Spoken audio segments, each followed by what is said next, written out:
Hello everyone. In this video we will discuss about CPU scheduling. First of all, why we are going to scheduling and what is scheduling. So whenever the CPU sits idle, so it does not have any process to execute, so we need to schedule any of the process to CPU for execution. So that is what scheduling. And probably this scheduling operation will be done by the operating system. So always the operating system should take care of responsibility of scheduling any of the process either to the CPU, or even if you want to transfer from the process, from the secondary memory to main memory or something like that. Otherwise, if you want to schedule any of the process to IO devices, so all the scheduling decisions should be taken by the operating system. So we know already there are actually different types of scheduling. One is long-term scheduling, short-term scheduling or the CPU scheduler, and then the next one is middle-term scheduling. So in order to do this scheduling process, we have the separate scheduler. So CPU scheduler or the short-term scheduler, which is nothing but whenever CPU wants to execute the process, the scheduler will execute, which means it is nothing but the module or it is nothing but the function that is to be executed in order to perform this scheduling process, right? So that is what CPU scheduling. In here we will discuss in different environments how the scheduling will be. Suppose in case of earlier environment, in earlier system like single processor system or even single programming system like batch operating system. So in those system, scheduling will be very, very simple because we are not going to schedule all the time. So here only one process will be executed at a time. So that is what batch operating system will do. So sequentially we have arranged all the process, and one by one the process will be allocated for the CPU. And one more thing, until and unless the completion of the first process is if it is not done, then the CPU will not move on to the next process. So only if it completes the first process, CPU will get the second process. So this is what the batch operating system. So here in this type of operating system, the scheduling process will be very, very simple. But nowadays we are actually moving with a very interactive kind of operating system, or even in multi-programming system. That means each and every program must be or process must be executed simultaneously. So which means what, the CPU would not sit idle at always. It will have some program or the process to execute. So that is what multi-programming, and we will maximize the CPU utilization in case of multi-programming. So we increase the CPU utilization. So that is what multi-programming environment. And here also the scheduling will be done more often because CPU will switches from in between many number of process. Suppose if the first process we have given to CPU for execution, so in the middle of executing the first process, if first process suppose wants to wait for any IO operation, so if it needs to execute any IO operation, so it will switch over from the running state to the wait state or a block state. We have already discussed there are many number of process states that were available. So for each and every execution, so it should be in running state. Suppose if it wants to execute any IO operation, so it will switch over to blocked or wait state. So in that case, CPU should not sit idle, right? So it always has any one of the process to execute. So what the operating system will do, it will schedule the next process from the ready queue to the CPU for execution. So this is what CPU scheduling, or we can call it as a short-term scheduling. So this is what we are actually doing in case of multi-programming environment. Even if you go and check it with more interactive kind of environment, some mainframe systems will have the combination of both batch operating system as well as the interactive operating system. In those kind of environment, scheduling plays the major role because it has to decide whether it has to schedule either the batch job or the interactive kind of a job next to the CPU. So that is what we are actually getting in case of mainframe environment. Suppose if you are working with your personal computers, so what happens in the personal computer? In those environments, we have actually we will get commonly two situations. So the first situation is the user will concentrate on only on one application. Okay, so which means if he wants to work with the word processor, so he just type the whole entire document and afterwards he will go to the next process. So scheduling will not be done very often in case of first situation, but if you go and check it with the second situation in the same personal computer, so nowadays actually the computers are more interactive. The user needs actually more interactive with the computers. So what happens there, he will try to work with many more application at the same time. So in that case, switching will be done more often, and switching will become more expensive also, right? So in order to we are just telling that switching is more expensive. So in order to increase the performance of the system, so what we need to do, we have to make use of CPU more efficiently. So we are maximizing the CPU utilization, but we are actually scheduling, so we should take the correct decision about the scheduling. So OS has to take the correct decision. So if it is a good scheduler, then it makes the big difference in the performance whatever we are getting in the system.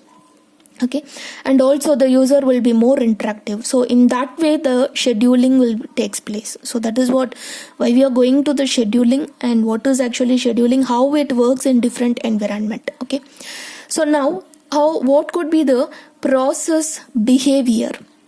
So if you look at this, the process behavior, so these two diagrams will tell about, this is nothing but CPU bound process. So there are actually two different categorization of process behavior.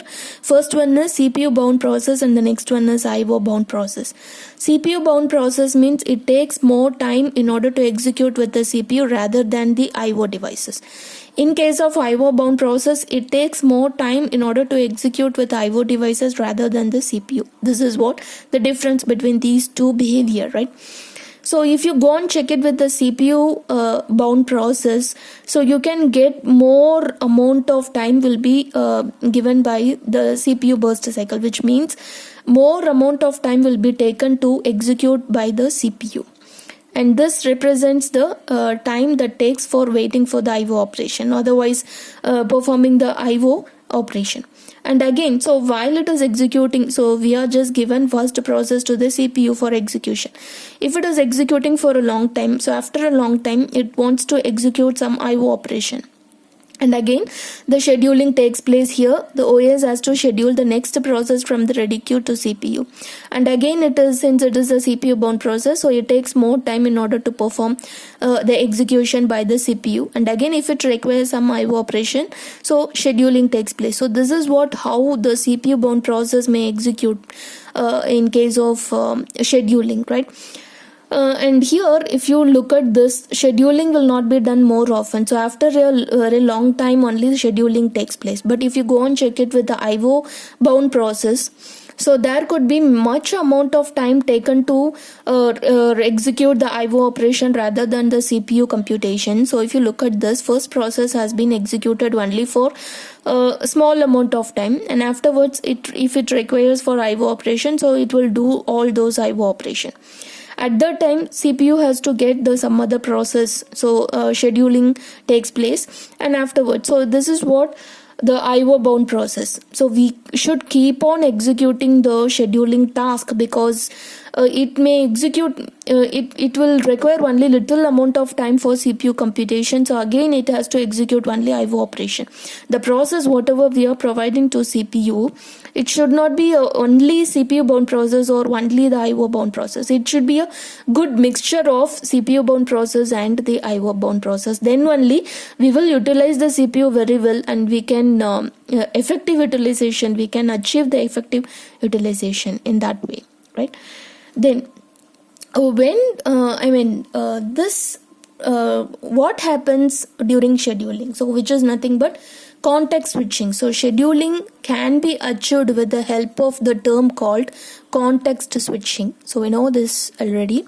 So whenever the context switching takes place in the system, so what are all the things to be done? What are all the process to be done? So here if the first process given to a CPU for execution, and if it requires any IO operation, then the second process has been scheduled to CPU. So before scheduling the second process, what it will do? It will check what are all the things, what are all the resources currently used by the first process. So it will store everything in one set of a register or any kind of a storage place, right? And afterwards it will reload, or it will load the new process that is going to be executed. So loading process will be enabled and this will be executed, and the second process will be scheduled to the CPU and it will start executing the second process. So this is nothing but the process to be done before going for the second process. This is what context switching. Okay, so what do you mean by this CPU scheduler? So as I told, the another name for the CPU scheduler is nothing but short-term scheduler. So whenever CPU sits idle, otherwise if it needs any process to execute, the process should be taken from the ready queue. So we have already know about the different types of queues that were available. So we have ready queue, IO queue, device queue, something like that, right?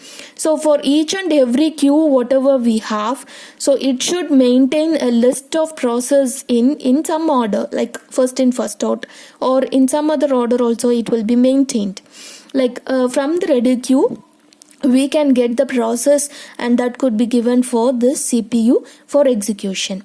It is otherwise called a short-term scheduler, and from the ready queue only we will be allocating all the process to the CPU.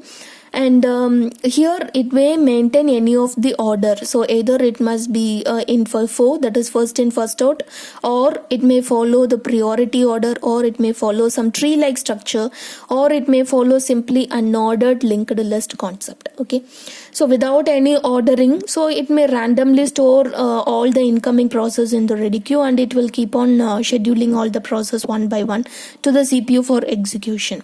And in the queue, if you look at this, all the process will be maintained only with the help of their corresponding PCB, which is nothing but process control block. Okay, so from this only we will get the information about the process, like it's their unique ID number, and what is its priority, what is the current process state, and what are all the list of files that it is going to use. So everything we will get only from this process control block.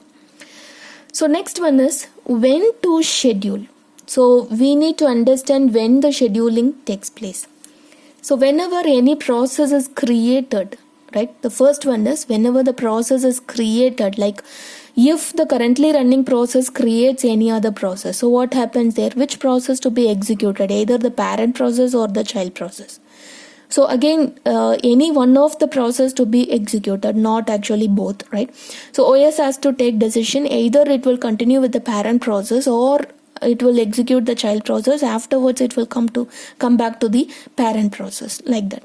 So whenever the process is created, and the next case, when the process switches from running state to block state or wait state, which means if it wants to execute any IO operation, at that time scheduling may occur, right? So the scheduling has to occur. And the next case, third one, is whenever it gets any interrupt in the system.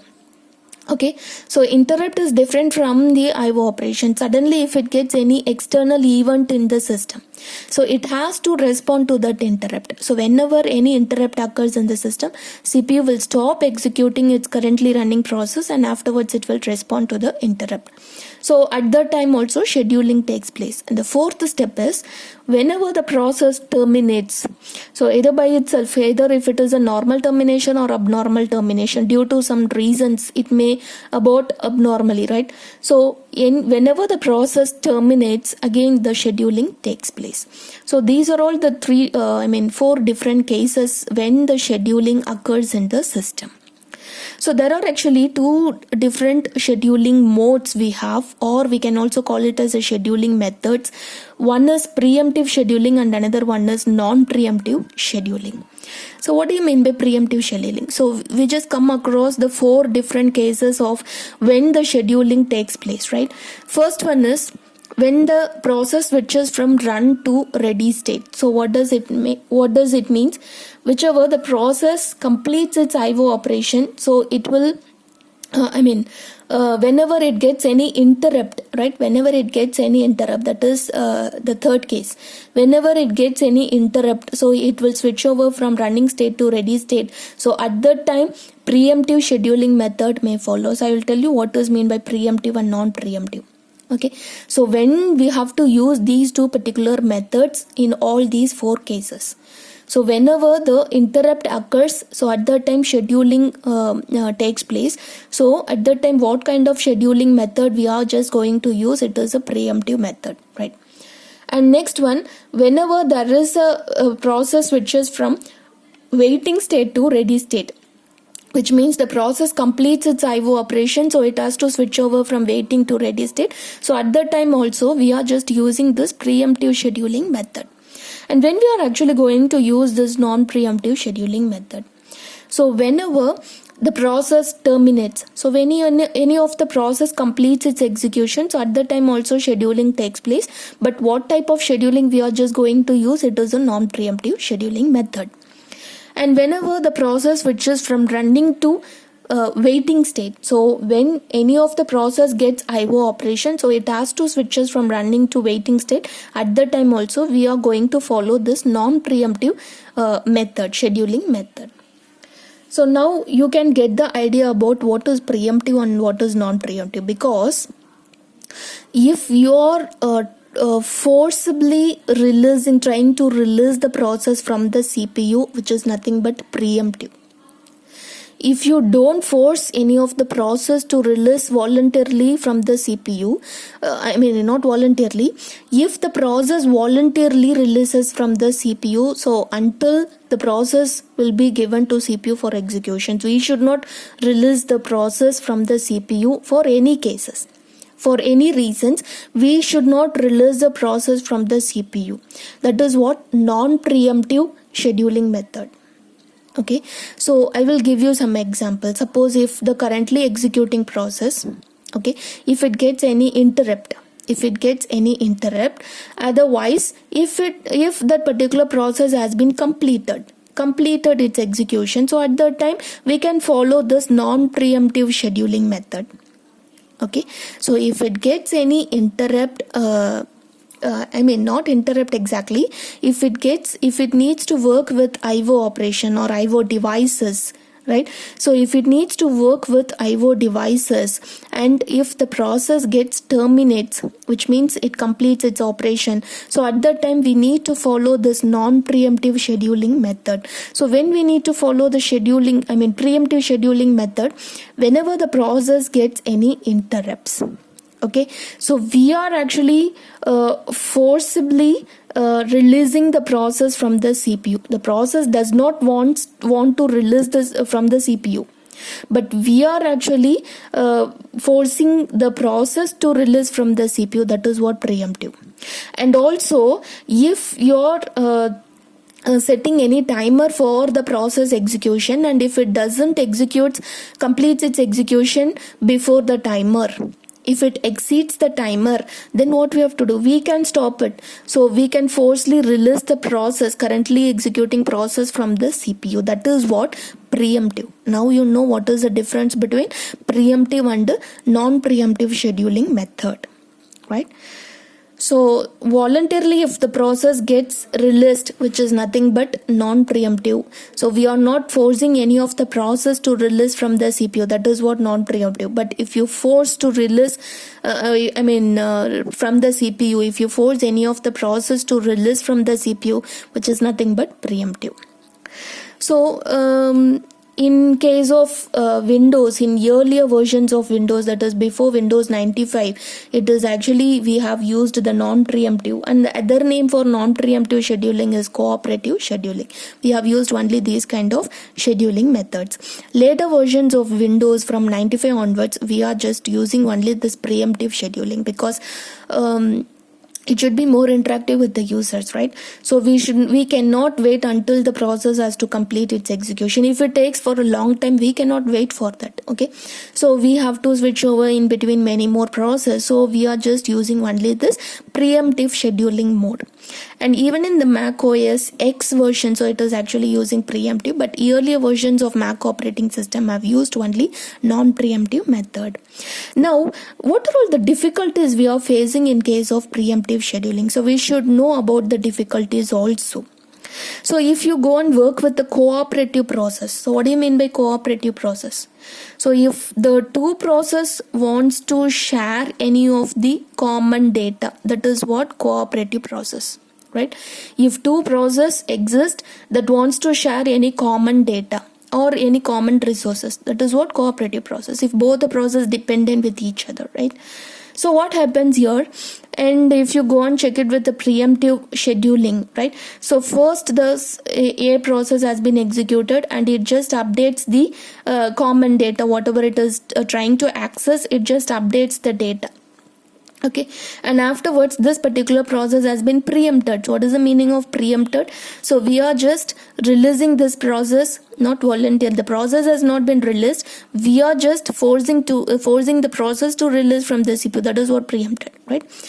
Next, the second process has been given to CPU for execution. So it is just trying to read this data. So whatever the updation happens before by the process A, now the second process tries to read the data. So what happens, it is actually the inconsistent data, it is not the correct result, inconsistent data, right? So the second process will get only the incorrect output. So this is what the difficulties we are facing in case of cooperative process. So in those kind of cooperative process, if you follow this preemptive scheduling, then we are facing like this. Okay, and the next one is affects design of kernel itself. Suppose if any of the process, say for example the first process is executing currently, and if it uses the kernel data, if it tries to access the kernel data, right? So kernel data, which is nothing but the operating system data, system structure. So it might use some of these system calls to access all the system data, right? So it will use the system call to access all the system data. In the middle of execution, suppose if the particular process has been preempted, what happens there? So the kernel data may be an inconsistent data. What it will do, in some cases the kernel will not allow to schedule the next process, because operating system has to take care of scheduling the next process to CPU. But in between the execution of the first process and the first process, obviously it is accessing the kernel data. So the kernel, what it will do, it will not allow to schedule the second process because it is holding only the inconsistent data. So one thing, it has to wait for this particular system call has to complete its operation, otherwise it has to for which reason this particular process has been preempted. If it gets any IO operation, if it is preempted, means it will complete that IO operation before scheduling the next process. It will complete the IO operation and resume this same process again, because it is holding the inconsistent data. So it will not allow the second process to schedule. So this may happen in some environment.